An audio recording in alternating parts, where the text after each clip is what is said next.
Expelled ANC Youth League leader Julius Malema and suspended League spokesperson Floyd Shivambu arrive in London. And Amnesty International hails yesterday's landmark Constitutional Court ruling.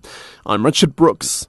Expelled ANC Youth League leader Julius Malema and suspended League spokesperson Floyd Shivambu have arrived in London, apparently to speak to British investors. Malema's trip to London comes as the city hosts the Olympic Games, drawing global attention. Malema is expected to address investors about South Africa. In the past, he's ruffled feathers with many investors around the world by pushing for the nationalisation of mines and expropriation of land without compensation. Malema is therefore expected to face a grilling from British businessmen about his economic stance.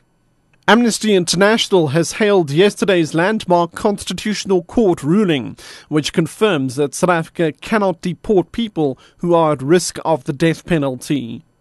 The court has ruled that Jerry Pale, a Botswana national wanted for murder in his own country, cannot be deported or extradited to Botswana unless that country gives the assurance that he will not be sentenced to death.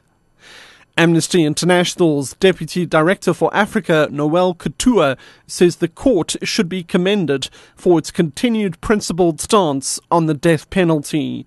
Here's Justice Edwin Cameron. The judgment holds that Mr. Pale has the right to dignity, the right to life, and the right not to be treated or punished in a cruel, inhuman, or degrading way.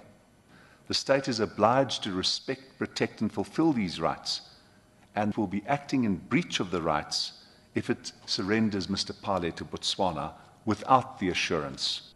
ABSA CEO Maria Ramos has admitted that the bank has been retrenching employees since last year. The admission is in contrast to the group's statement in the past few months, in which it stressed that no retrenchments were taking place at ABSA. Yesterday, the bank announced an 8.6% profit decline, this after it set aside more money for bad loans. Ramos explains. There have been some retrenchments, but we have kept the retrenchments as low as possible. We did that last year, we've done that this year. It's also important just to make the point that we have done the restructuring that we wanted to do.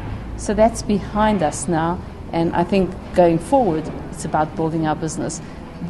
What we've seen now in terms of the impairments, doesn't change what we have done on restructuring, doesn't impact people. Science and Technology Minister Naledi Pandor says the products coming out of the work of science will be sold to support economic growth and job creation. She was speaking ahead of the official launch of National Science Week at the University of Johannesburg's Soweto campus.